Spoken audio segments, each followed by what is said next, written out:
Femmes d'ombre, femmes de lumière.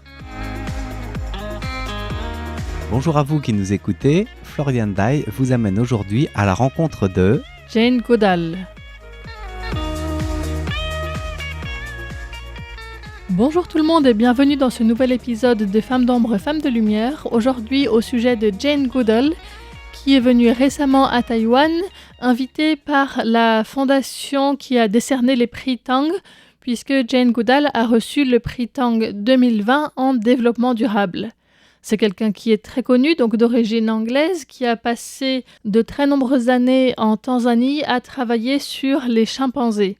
Alors pour rappel, les prix Tang sont donnés dans 4 catégories tous les 2 ans, à savoir en biopharmacie, en cynologie, en état de droit et en développement durable.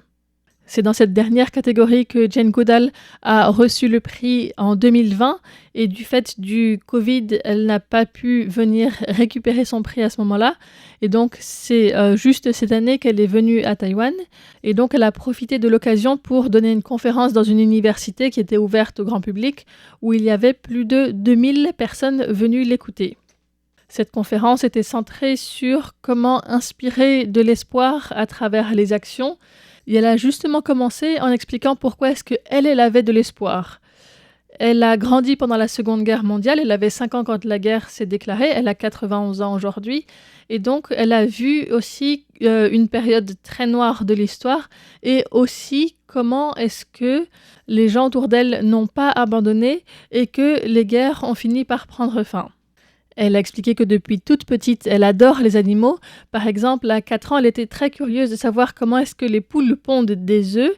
Et donc, elle avait essayé de surprendre une poule en train de pondre, mais la poule a pris peur et s'est échappée. Et elle a ensuite fait une deuxième tentative en entrant dans le poulailler avant la poule et en restant immobile et silencieuse pendant très longtemps, jusqu'à ce qu'une poule vienne et ponde sous ses yeux. Et pour elle, il y avait déjà là tous les ingrédients qui font une bonne scientifique, c'est-à-dire de la curiosité, la capacité d'apprendre de ses erreurs, parce qu'elle a bien vu que rentrer pendant qu'une poule était en train de pondre, ça ne marchait pas, la patience, et puis une autre chose qui lui sera plus tard très utile, qui est le soutien de sa mère, qui, même si elle s'était inquiétée de l'absence prolongée de sa fille, ne l'a pas punie quand elle a compris ce qui s'était passé. Jane Goodall a grandi dans une famille pauvre. Elle avait très envie de devenir scientifique, mais c'était un métier très rare pour les femmes, et en ayant peu d'argent, c'était assez difficile, donc elle s'est dit qu'elle allait devenir naturaliste. Et sa mère lui a dit, c'est un métier difficile, mais il faut persévérer, saisir toutes tes chances et tu y arriveras peut-être. Finalement, Jane Goodall a pu devenir secrétaire. Elle n'avait pas envie, mais elle a quand même fait de son mieux. Et puis, elle a eu l'occasion d'aller travailler dans une ferme au Kenya, où elle a eu l'occasion de rencontrer un anthropologue qui lui a fait visiter un musée, puis qui était impressionné par ses connaissances. Et l'a choisi pour aller faire une étude de 6 mois au sujet des singes en Tanzanie.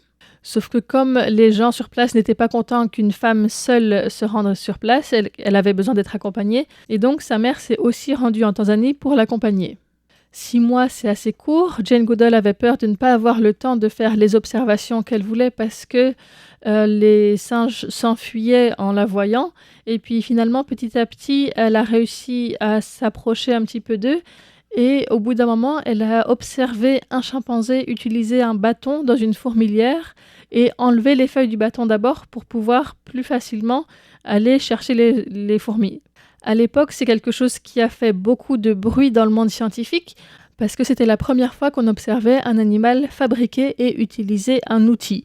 Alors qu'à l'époque, on pensait que seuls les humains étaient capables d'utiliser et de fabriquer des outils. Et donc, elle dit en riant que soit ça voulait dire que les chimpanzés étaient aussi des humains, soit il fallait redéfinir qu'est-ce que c'est qu'un être humain. Après cela, Jane Goodall a pu revenir observer plus longtemps les chimpanzés. Elle a notamment observé leurs attitudes, leurs comportements, les similarités avec les humains, le fait qu'ils se fassent des bisous, des câlins, qu'ils se tiennent la main parfois. Et puis elle a aussi observé 2 mâles qui se battent pour avoir l'ascendant, qui roulent des mécaniques. Et elle disait on pourrait tout à fait croire que ce sont 2 hommes politiques. Elle a aussi vu des mères qui protègent leurs enfants, qui sont capables de tuer aussi pour protéger leurs enfants, ou bien des guerres entre groupes de chimpanzés.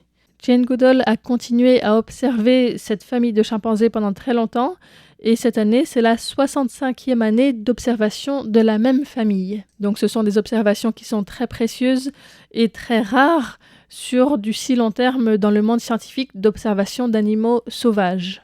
Elle a pu montrer que les chimpanzés, contrairement à ce qui était cru, font preuve d'une personnalité chacun. Ils ont un esprit différent, ils ont des émotions, de la tristesse, de la peur, de la joie. Et Jane Goodall a pu dire tout cela dans un doctorat alors qu'elle n'était pas allée à l'université. Il a ensuite été prouvé que les humains et les chimpanzés partagent 97% de leur ADN.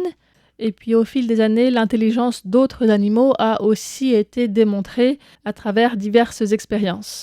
Plus tard, en retournant en Tanzanie en 1986, Jane Goodall s'est rendu compte que beaucoup de forêts étaient coupées et que les espaces de vie des chimpanzés diminuaient beaucoup.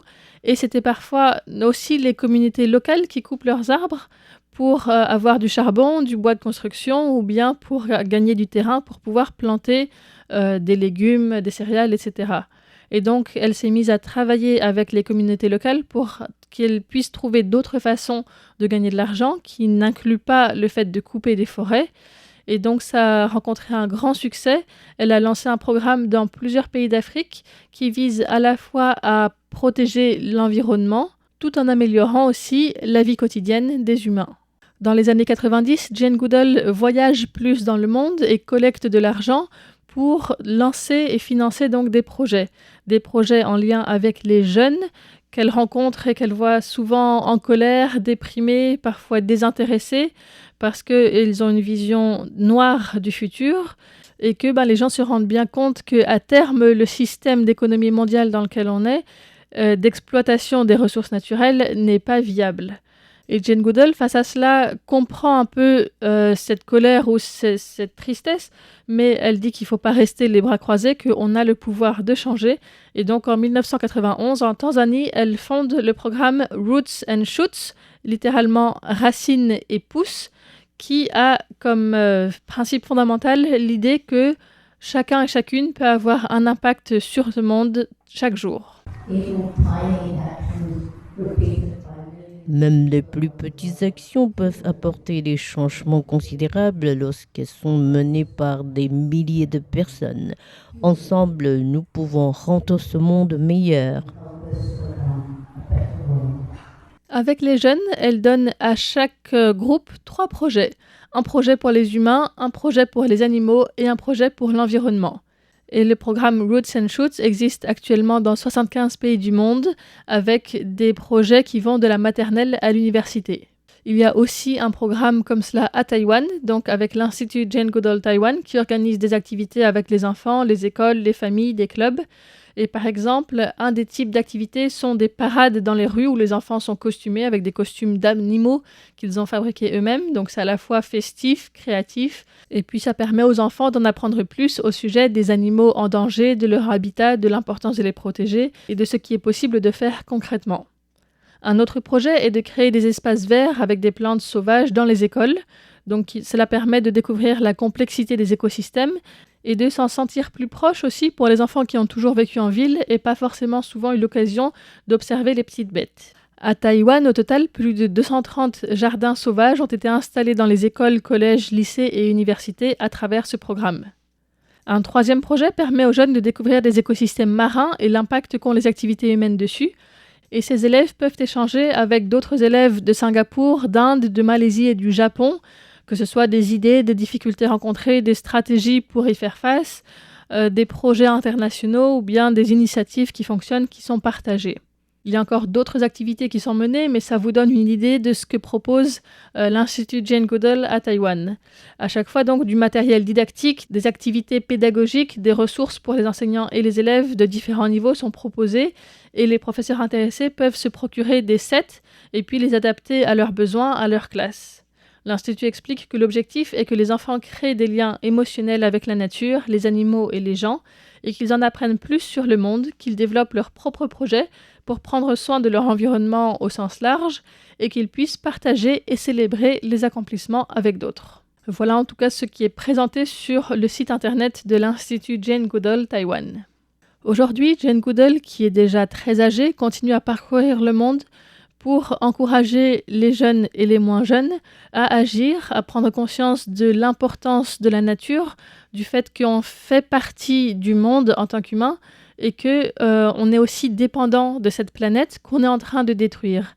Et donc que c'est important d'être dehors, de mieux connaître le monde, de se laisser fasciner et de protéger cette planète qui est la nôtre. 91, I don't know how many years I have left. J'ai 91 ans, je ne sais pas combien d'années il me reste à vivre.